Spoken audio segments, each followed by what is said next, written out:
Бастай берейік. Кіретін адамдар кіре жатар. Жалпы мендегі бүгінгі айтайын деген тақырып сайттағы мағына және копирайтинг. А, қазір бұл нәрсе не үшін маңызды екенін айтатын боламын.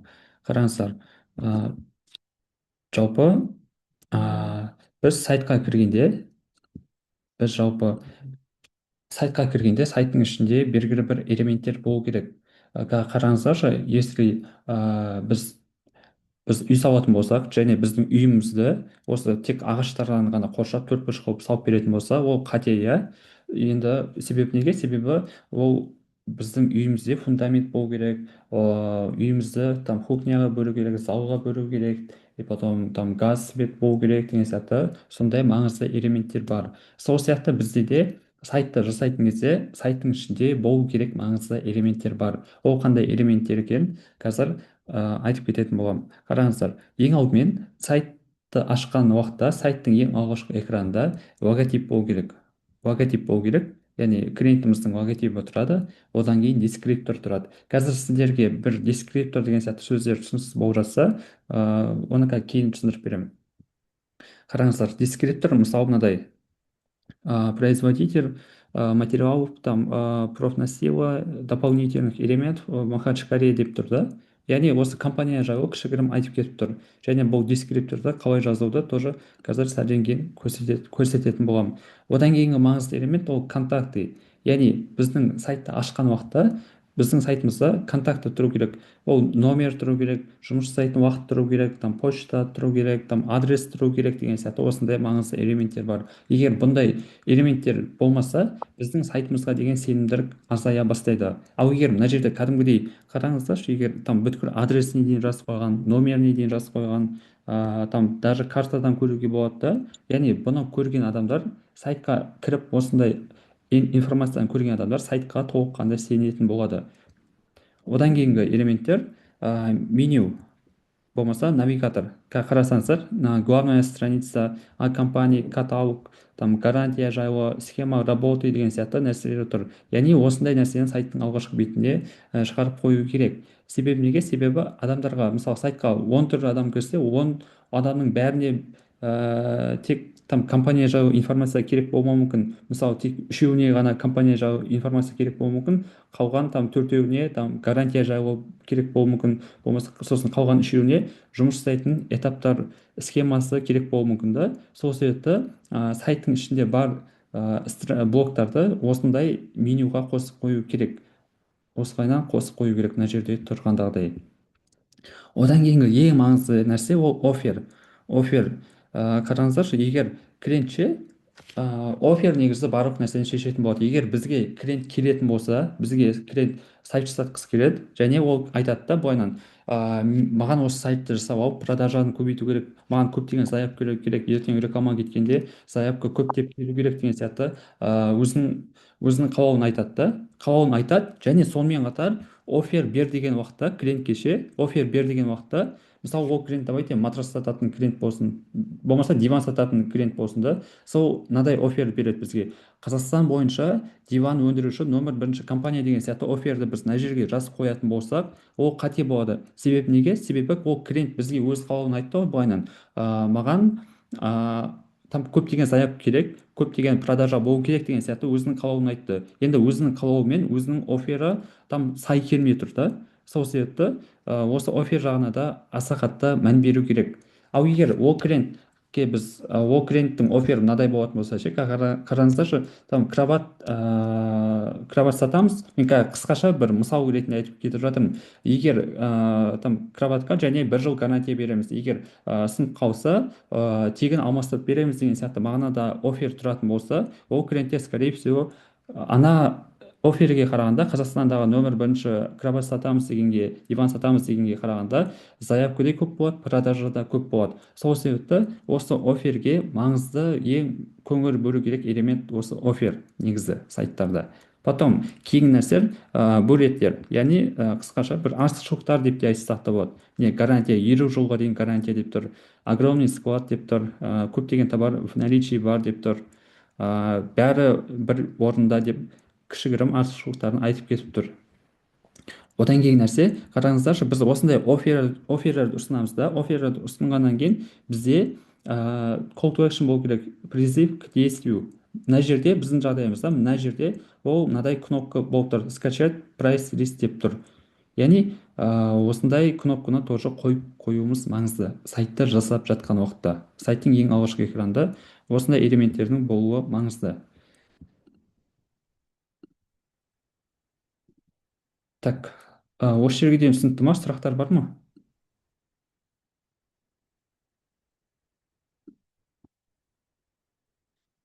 Егер түсінбей жатсаңыздар, осы жерден қазір сразу сұрасаңыздар, не істеймін, жауап беретін боламын. Окей, сұрақ жоқ болса, әрі қарай кете берейік. Потом, міне тағы да бір мысал, жаңағыдай меню деп, мына менюдің әртүрлі түрлері бар мына жерде. Мысалы гамбургер сияқты болып тұр да, мынаны ашқан уақытта сол бүткір мынаны ашқан уақытта мына жақтағыдай меню шығып кететін болады. Главный там о компании, каталог, там гарантия жайлы информация шығып кететін болады. Потом сайттың алғашқы экрандарына жаңағыдай мысалдар. Енді осы элементтер жайлы талқылайтын боламыз. Қараңыздар, логотип және оның орналасуы. Бізде көптеген жағдайда біздегі логотиптер сол жақта орналасады. Міне, былайынан мына сол жақта орналасады. Біз обычно осы сол жаққа қоюымыз маңызды да, себебі адамдардың көзінің бәрі осылай сол жаққа үйреніп қалған. Логотипті осы жерден көріп үйреніп қалған. Так, одан кейін міне ортасында орналасатын кейбір де сайттар да бар осындай. Осындай. Потом арабша сайттар, енді бізге қатысы жоқ, бұны өткізіп жібере салайын. Арабша сайттарда енді кейін наоборот жазылады ғой, сол себепті олардың логотиптері көбіне оң жақта орналасады. Потом дескриптор. Қараңыздар, енді сіздерде дескриптордың қалай жазылуын білмеуіңіз мүмкінсіздер. Одан кейін сіздерден бөлек клиенттеріңіз тоже білмеуі мүмкін да, дескриптордың қалай жазылатынын ше. Сол себепті дескриптордың қалай жазамыз деген сияқты сұраққа жауап берейін. Қараңыздар, сататын дескриптордың формуласы қандай? Не қысы деген қайдан сатып алады? Қайдан сатып алады? Потом қайдан сатып алады дегенде мына жақта, так, мына жақта не махачкаре деп тұр. В махачкаре, яғни Дагестан жақтарда, сол жақта уже қайдан сатып алатынын білініп тұр, көрініп тұр. Потом МП, маңызды пайдасы. Маңызды пайдасы мұнда қалай? А, производитель, яғни өздері шығарады деген сияқты ғой. Өздері шығарады. Сондай маңызды пайдасын айтып тұр. Так, көрейін мынау не болды. Потом қө деген қандай өнім, қандай өнім. Яғни мына логотиптің жанында біз қандай өнім сататын жайлы адам түсінік пайда болу керек қой. Сайтқа кірген уақытта адамдарда бірден түсіну керек, бұл жалпы не жайлы сайт екенін бірден түсіну қажет. Бізде там қандай мынадай әйтеуір бір осы стройкаға қатысты материалдарды сататын элемент екенін көрініп тұр. Потом бұл не деген жаңағыдай тоже қандай өнім деген сияқты сұраққа жауап береді. Жалпы осындай формуламен болашақта біз дескрипторларды жазатын боламыз. Дескрипторға мысалдар. Мысалы, Шымкентте 25 жыл кепілдікпен сайт жасайтын веб студия. Болмаса, Алматы бойынша тегін әкетіп, әрі жеткізіп беретін кроссовки жуатын сервис. Немесе ТМД, яғни СНГ бойынша Рено технологиясымен көліктер шығаратын автосервис. Болмаса, Қызылордада тапсырысқа жиһаз жасайтын поставщик. Міне, мысалдарды айтып кетіп жатырмын. Осы дескрипторге осылай жазсаңыздар болады болашақта. Потом енді әрі қарай кеттік. Меню бойынша қараңыздар, меню обычно сайттар үшін міндетті, ал лендингтерге өз қалауымызша қойсақ болады. Яғни сайттар дегенмен мына жердегі лендинг деген айырмашылығы неде? Қазір мен өз сайттарымдағы мысалымды көрсетіп кете салайыншы. Так, Нұрбол дизайнер. Қараңыздар, біздегі мынадай неде лендинг дегеніміз осындай бір ғана беттен тұрады. Бір ғана беттен тұрады да. Ал сайт дегеніміз ол жаңа корпоративный сайтты айтып жатыр ана жерде. Жаңағы мен айтып жатқан нәрсе. Корпоративный сайт деген қалай болады ол? Қараңыздар. Мынау мысалы былайынан келе жатады, потом мынаның үстінен басатын болса, келесі бір страницаға өтіп кетеді. Яғни осындай сайттарда, келесі бір страницаға өтіп кететін сайттарда мынадай менюдің болуы, там каталог, почему мы о компании, акция, отзыв деген сияқты элементтердің болуы маңызды мына жердегі сайттарды жасау кезінде ше. Ал мынадай шежіре бір ғана страницадан тұратын, яғни басқа страницаға өтіп кетпейтін сайттарда қоймасақ та болады. Себебі неге? Себебі бұл адам шатасып кетпейді, бір ғана страницадан просто жоғарыға астыға көтере салады, болды. Ал мынадай үлкен ауқымды сайттарда, страницадан страницаға өтіп кететін сайттарда адам шатасып кетеді. Сол себепті мынадай менюдің болуы маңызды. Потом мына жерде тоже меню тұр. Главный деген басатын болса, главныйға өтіп кетеді. Так, әрі қарай кеттік. Меню қайда болу керек? Меню деген ол сайттың төбесінде, болмаса логотиптің бойында, логотиптен кейін бургердің ішінде екінші деңгейлі меню деп тұр. Енді қараңыздар, сайттың төбесінде деп тұр. Қазір сіздерде түсініксіз болуы мүмкін. Сайттың төбесінде дегеніміз міне былайынан ғой, мынау сайт, иә. Енді мынау енді меню, мыналар төбеде тұр, сайттың осы төбесінде тұр. Потом кейінгі нәрсе логотиптің бойында. Мынау тоже міне логотиптің бойында дегеніміз осы ғой. Мынау логотип, Арен Store деген логотип, осының бойында бір қатар линияда тұр. Окей. Потом логотиптен кейін дейді. Яғни бұны менюді жалпы мына логотиптің астына қойсақ та болады да. Бойынан. Мынау логотип, міне логотиптің үстінде деген міне мынадай үстінде. Біздегі жағдай антирейс деген логотип болып тұр. Потом оның үстінде меню тұр. Менюді осылай қойсақ болады. Жалпы менюдің қою жолдарын көрсетіп жатырмын. Потом логотиптің бойында міне бәрі мынау логотиптің бойында тұр. Потом логотиптің астында міне мынау меню, иә, мынау меню, мынау дескриптор, потом мынау мынау логотип деген логотип, потом дескриптор, осы логотиптің астында меню тұр. Жаңағы главный, о компании, новости, контакты деген сияқты нәрсе тұр.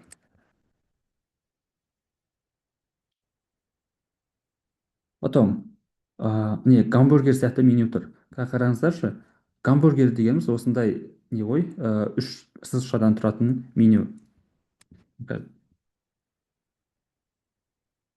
Не, үш сызықшадан тұратын меню. Осыны басқан уақытта бізде мынадай меню ашылып кетеді. Мынадай үлкен меню ашылып кетеді. Осындай үлкен меню ашылып кетеді. Так, меню бойынша примерно түсінікті болды деп ойлаймын. Енді әрі қарай кете берейік. Бүгін айтатын тақырып көп. Мысалдар тоже міне осындай мысалдар бар. Меню бойынша біздегі меню мына жерде қалай тұр? Мына жерде тұр меню. Мына логотиптің үстінде деген сияқты. Міне одан кейін қараңыздар, маңызды нәрсе контактіде не нәрсе қамтылады. Жалпы контакте деген бөлімде, не мына жақта ше, контакте деген бөлімде не нәрсе қамтылу керек? Телефон және чат дегеніміз мысалы WhatsApp-тың чаты, болмаса Telegram-ның чаты деген сияқты тұрады. Міне телефонның несі деген сияқты осындай, бұл емес, не айтамын, сондай элементтер тұрады. Потом жұмыс уақыты тұру керек, сайттың ішіне кіргенде ше. И потом әлеуметтік желілер деген жаңағы сол WhatsApp, там Instagram, YouTube деген сияқты нәрселер тұрады. Потом қоңырауға тапсырыс беру дегеніміз осындай телефонның иконкасымен телефон номері тұрады. Потом мекен-жай және карта. Мекен-жай міне мына жерде мекен-жай жазылған және оны картадан көре алады тоже ше. Яғни осындай элементтердің бәрі тұратын болса, біздің сайтымызға деген сенімділік өте жоғары болады. Көптеген адамдар мына осындай нәрсені ұмытып кетіп жатады сайттарды жасаған уақытта ше. Сол себепті кейде біздің сайтымызға кейбір адамдарға сенім тудырмауымыз мүмкін да. Бұл қалай сонда деген сияқты сіздерде бір сұрақтар болуы мүмкін.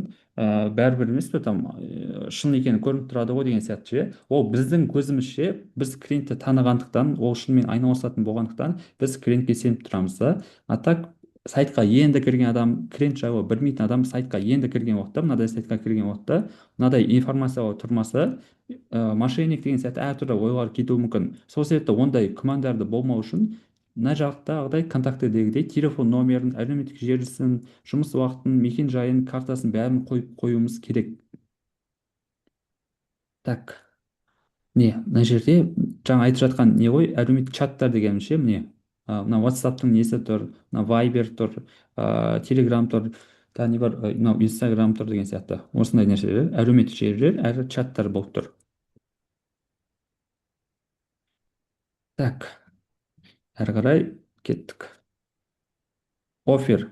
Не офер бойынша қазір келеміз. Офер дегеніміз ең басты тақырыпшы. Мына сайттың ішінде ең қалың, ең үлкен болып тұратын текст ше, осы офер деп аталады. Офер деген мынандай, мысалы машинада там қозғалтқыш болмаса ше, ол жүрмейді ғой, машина жүрмейді. Машинаның мағынасы кетіп қалады уже ше. Сол сияқты егер біздің сайтымызда офер болмаса, біздің сайтымызда мағынасы болмайды уже ше. Потом жиі қолданатын офердің төрт түрі формуласы бар. Ол бірінші for you формуласы бойынша офер жазу. Тағы бір жолы ол сұрақтар қою арқылы, яғни сіз осындайды қалайсыз ба, там неге деген сияқты сұрақтарды қою арқылы офер жазамыз. Қазір бәріне мысал айтатын боламын. Потом әмбебап офердің формуласы, әмбебап деген не уникальный офердің формуласы, потом сухой тақырыпша деген сияқты қойсақ болады тоже. Енді бұндай оферлерді қалай жазамыз, біз қай клиентімізге қандай офер жазамыз деген сияқты сұрақтар туындап тұрса, қараңыздар, жалпы біздің ондай офер жазуымыз клиенттің қалауына байланысты болады. Клиент егер жай имидж мақсатында офер қаласа, скорее всего оған мынадай сухой тақырыпша сияқты офер жазып қоя салған дұрыс та. Ал егер біздің клиентіміз бізге сайт жасату арқылы продажасын көп қылғысы келсе, онда for you формуласы бойынша офер жазамыз деген сияқты болады. Енді осы for you технологиясына тоқталайық. For you деген сен ағылшыншадан аударғанда төрт у ғой. И бірінші пайдасы, потом ультра спецификасы, потом бірегейлігі, потом мерзімі мен шектеулігі. Қазір несін мысалын айтайын. Қараңыздар, for you технологиясы бойынша мысалы пайдасы қандай? Пайдасы домбыра ойнатуды үйренесіз деп тұр. Потом спецификасы қандай? 30 жылдық тәжірибесі бар ақан ағаймен. Қараңыздар, бұл не домбыра деп түсінбей қалмаңыздар. Жалпы бізге домбыра үйрететін компанияның болмаса бір адам бізге сайт жасатқысы келіп тұр да. Сөйтіп өзінің кружогына адамдарды сайт арқылы жинап алғысы келіп тұр. Сайттан бүткіл информацияны қамтып деген сияқты. Енді оған қандай офер жазамыз? Оған осындай for you технологиясы бойынша осындай офер жазсаңыздар болады. Осы экранда көріп отқандағыдай. Домбыра ойнауды үйренесіз, окей, бұл пайдасы. Потом спецификасы қандай? Уже тәжірибесі өте мол ақан ағаймен, 30 жылдық тәжірибесі бар ақан ағаймен. Потом бірегейлігі, өзіңіз қалаған күйді, яғни ол бір общий күйді оқытпайды, ол өзіңіз қалаған күйді конкретно оқытатын болады да, сондай. Потом мерзімі мен шектеулігі дегеніміз, ол бір аптаның ішінде уже өзіңіз қалаған күйді ойнап шығасыз деген сияқты офер жасақ болады. Міне 30 жылдық тәжірибесі бар ақан ағаймен бірге бір апта ішінде өзіңіз қалаған күйді домбырада ойнауды үйренесіз. Осындай офер жақсы ма? Әлде там Қазақстандағы номер бірінші домбыра үйретуші деген офер жақсы ма? Қайсысына көбірек адамдар откликация етуі мүмкін? Әрине осы for you технологиясы бойынша офер жазған бізге не істеуі мүмкін? Клиенттің сайтының оплатасы қалай болады? Домен тигудан ай сайын оплатасы қалай жүзеге асады? Қазір сәл кейін жауап берейін, иә? Осында отыра тұрсаңыз. Потом ас үйіңізді 14 күн ішінде өзіңіз қалаған идеямен жасаймыз. Материалдар бойынша өзіміз қамтамасыз етеміз. Яғни тоже осындай немен ремонтпен айналысатын адамдарға осындай офер құрастырсақ болады. Бұл for you технологиясы бойынша айтып кеттім. Қазір мына сұраққа жауап бере салайын мен. Клиенттің сайтының оплатасы қалай болады? Сайтының оплатасы домен тигудан ай сайын оплатасы қалай жүзеге асады? Ол доменді дегендер тигудан ай сайынғы подпискасын клиент өзі төлеп отырады. Сайтының оплатасы қалай? Клиенттің сайтының оплатасы. Сіз осы домен жайлы және тигудан подписка жайлы сұрадыңыз ау деймін, жауап бере алдым ба? Клиенттер негізі өзі төлеп отырады, біз төлеп отпаймыз ғой. Бізге тек осы сайт жасап берген услугамызды төлейді. Ал уже не жаңа домен, тигудада подписка дегендер ол уже клиент өзі шығарады. Потом екінші офер құрастыратын формула қалайсыз ба, қалай, неге деген сияқты сұрақтарға не мына жерде көрсеңіздер болады.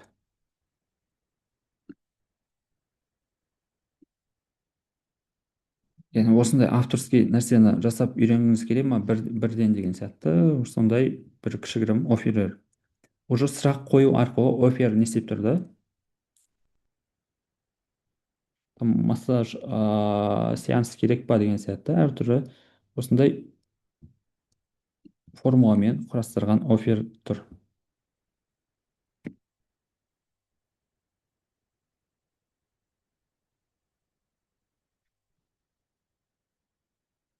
не хотите деген сияқты сұрақ қою арқылы не істеп тұр, оферді ұсынып тұр. Потом үшінші жаңа әмбебап офердің формуласы. Офер дегеніміз бұл жерде әмбебап офердің формуласы қандай болады? Ол бірінші өнім және маңызды пайдасы плюс еще фактпен айту. Бізде өнім не коммерческие надувные батуты, потом маңызды пайдасы 30% скидкамен, потом фактпен айту бойынша не өндірушіден прямой аламыз. Мына жерде ше әмбебап офердің формуласы бойынша офер құрастыру осылай болып тұр. Потом мына жердегі енді өнім качественный премьерный ремонт, потом маңызды пайдасы точно в срок, и потом с гарантией там 5 жылға деген сияқты. Потом фактпен айту европейский стандарттар деп тұр мына жерде ше. Әмбебап офердің формуласы осылай. Мына жерде тоже әмбебап офердің формуласы бар тоже. Сухой тақырыпша бойынша мне остекление коттеджей под ключ деп тұр. Бұл просто сухой тақырыпша, сухой офер. Тоже егер клиенттерге сайт арқылы қатты маңызды болмаса, сайт жағы осындай бір сухой заголовоктер жазып қойсақ болады. Енді егер там сайттан там ойбай продажа көп болу керек, там сайт арқылы деген сияқты ондай запростар жоқ болса, осындай сухой әшейін тақырыпша жазып қоя салсақ болады. Потом енді сайттағы бөліктер бойынша керек. Сайттағы бөліктер бойынша керек. Не, сайттағы бөліктер дегеніміз мынадай бір артықшылықтар деген сияқты ғой. Бірақ шамалы өзгешелігі бар. Бөлеттер дегеніміз не нәрсе? Бөлеттер дегеніміз ол мини ұсыныс. Бөлеттер негізі обычно иконкамен тізім ретінде тұрады. Бұл тізімде өнімнің ең басты артықшылықтарына және характеристикасына назар аудартатын сөйлемдер тұрады. Міне ең басты артықшылықтар дегеніміз, міне қараңыздар, гарантия до 50 жылға дейін деп тұр. Бұл кәдімгі артықшылық, иә? Сол нәрсені былайынан көрсетіп тұр. Иконка қойып, кішігірім текст қойып көрсетіп тұр. Потом бөліктер тақырыпша мен сипаттамадан соң, яғни тақырыпша дегеніміз жаңағы офер, сипаттама дегеніміз описание. Мына жерде офер тұр. Мына жерде міне қараңыздар, мынау офер тұр. Потом офердің астында тоже бір кішігірім описание кетсе болады. Описание кетсе болады, және соның астында уже мына жерде бөліктер тұр. Бөліктер деген сайтқа кіргенде клиент одан сайын сайтты оқуға, қарауға мәжбүрлейтін құралдар. Қараңыздаршы, адам сайтқа кірді, сайтқа кіргенде гарантия 50 жылға дейін гарантия деген оқыған уақытта мыналардың материалдары қандай екен деген сияқты әртүрлі бір қызығушылықтар болады ғой. Олардың там документтер бар ма деген сияқты сайттың астына түсіп бастайды да адамдар ше, осындай нәрсені оқыған уақытта. Так, енді бөліктерге не жазамыз? Жалпы біздің оферіміз шешетін мәселенің проблеманың тізімін жазсақ болады да. Потом клиенттер алатын негізгі артықшылықтар қандай, клиенттер қандай артықшылық алады бізден, соны жазу керек біз сайтқа ше. Өнімді, продуктыны немесе қызметті сатып алудың негізгі артықшылықтары қандай, болмаса өнімнің мәліметтері және маңызды сипаттамасы, өнім туралы қызықты деректер деген сияқты осындай бөліктерді жазып кетсек болады мына жердегідей ше.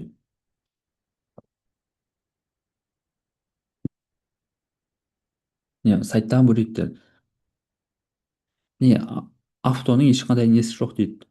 Потом расход азаяды. Жаңағы мысалы бензиннің расходы азаяды деп тұр бөлікте ше. Мынау негізгі пайдасы. Мына жердегі формула бойынша жазған. мына жердегі формула бойынша жазған бөліктерге не жазамыз деген нәрсені осы жерден алып жазған. Мысалы ше гарантия, дилерский гарантия сақталады. Бұл негізі кәдімгі көлік иесі үшін маңызды элементтер. Под ключ 3 күнде, 3 күннің ішінде, потом любой размер и объем қарамайды, рассрочка уже төлемді рассрочкаға бөліп төлесе болады 1 жылға дейін ше. Мынау өте үлкен артықшылықтар. Мысалы осының бәрін бөліктерге не істеп қойған, жазып қойған. Қараңыздаршы, бұның бәрін офферге мынадай үлкен текстпен жазып қою қиын болады. Себебі неге? Себебі тексттің бәрі, сайттың бәрін мына текст алып кетеді да. Оғайнан текст мынадай ұзын болып кетуі мүмкін да, мынадай ұзын болып кетуі мүмкін. Сол себептен мына жердегі бөліктерге жазып қойған негізгі артықшылықтарды. Так, жалпы осылай. Нашар мысалдар бойынша не істейік. Мысалы бір жерден көрген шығарсыздар, енді бастап жатқан адамдар тиімді ұсыныстар дейді. Ол не тиімді ұсыныстар, кім үшін тиімді ұсыныстар конкретно жоқ қой, бір нарықпен салыстырғанда деген сияқты ше. Бір мысалы бір 3 мың теңгеден басталады деп айтатын болса, ол уже тиімді ұсыныстар. Ал просто там тиімді ұсыныстар деп текст болып тұрса, ол түсініксіз да. Ол оферіміз, ол жаңағы бөлетіміз түсініксіз. Не индивидуальный подход тоже жалпылама сөз. Жоғары жеңілдіктер, ең жақсы сапа, кәсіби персонал. Бұл нәрселер негізі, бұндай нәрсені жазудың қажеті жоқ неге ше. Жазамыз да, біз жазамыз да, конкретно жазу керекпіз. Мына жерде 40 жыл гарантиямен және 5 жыл монтажный работамен айналысамыз деп тұр. Мұнда конкретно жазылған. Сол сияқты сайттың ішіне де конкретно жазу керекпіз. Біз просто там жоғары жеңілдіктер, анау мынау деген сияқты, қазір ондай нәрсе өтпейді. Сол себепті қазір, бұрында да өтпеген шығар енді. Бұндай нәрсе жазудың қажеті жоқ. Нашар мысалдар керек емес, просто трафик күйіп кетеді бұл кезде ше. Так, форма немесе call to action. Бізде форма немесе call to action дегеніміз мынадай не, кнопка ғой, мына жерде тұратын кнопка.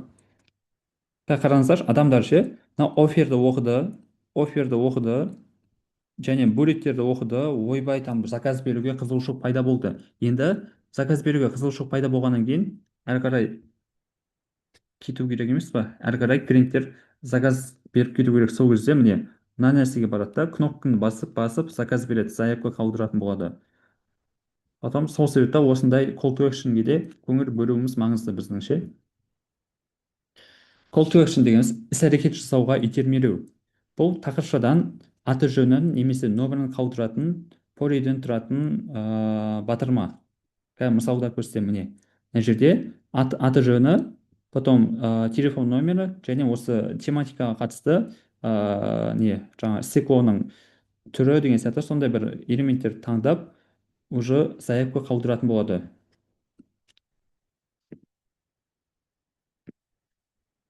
Так, call to action міне тағы да мысал. Ваше имя деп тұр, ваш номер телефона, сумма займа. Мына жерде потом займ алуға өтініш заявка тастайтын болады. Мына жерде ше. Сосын уже мына клиентімізге ол заявка барады. Потом клиентіміз өзі сөйлесіп бастайды ғой жаңағы немен. Осы заявка тастаған адаммен. Біздің уже бұл нәрсеге аса қатысым жоқ. Бірақ біз ең бастысы осындай форманы, осындай кнопканы жасап беруіміз маңызды. Ал ары қарай заявка түскеннен кейін онымен жұмыс жасау бізге қатысы жоқ нәрсе. Міне получить смету деп тұр мына жерде ше. Мына жерде только телефон жеткілікті. Телефон басады, телефон номерін жазады, сосын заказать дегенді басып заявка тастай салады деген сияқты ғой. Так, осылай енді. Басты бетте міндетті түрде call to action тұру керек. Call to action деген сол батырма деп есептей беріңіздер сіздер, түсінбей қалмаңыздар. Жалпы осылай жасаған сайтымыз пайда әкелу үшін қолданатын негізгі элементтер осы жаңа логотиптер, дескриптор, контакты, меню және ең бастысы осы офер және буллеттер мен call to action. Так, кішігірім енді осылай сіздерге түсінікті болды ма? Осы жерден сұрақтар бар ма?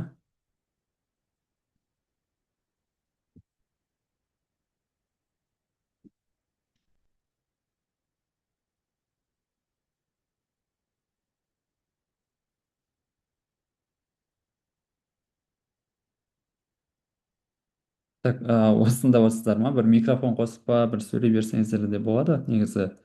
Басқа сұрақтарыңыз болса, там мен жауап беремін ғой. Болмаса хотя бы чатқа жазып деген сияқты.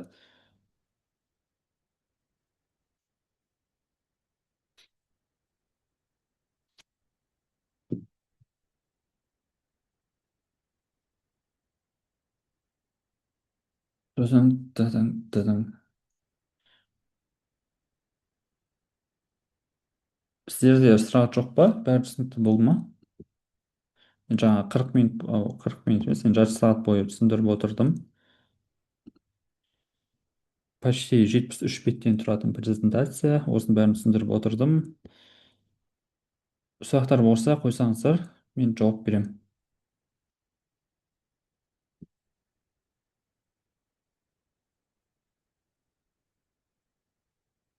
Дыдың, дыдың, дыдың, дыдың.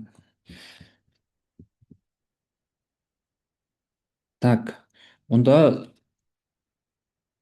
сіздерде сұрақ жоқ болса, сәлеметсіз сәлеметсіз сұрақ бе? бар.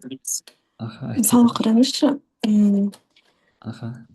сіз жеріне дұрыс кірмеген, эфирге дұрыс кірмеген шығып кетіп, сіз жерде айттыңыз, иә, сайттың сыртқы бейнесі, яғни сыртында не тұру керектігін, иә, осы Иә, сабақта айттыңыз, иә.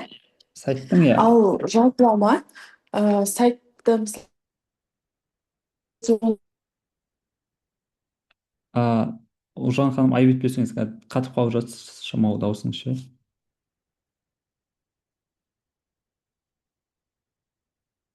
Жалпы сайтта не болу керектігін айттыңыз дедіңіз, сосын әрі қарай қатып қалып тұрсыз, өкінішке орай.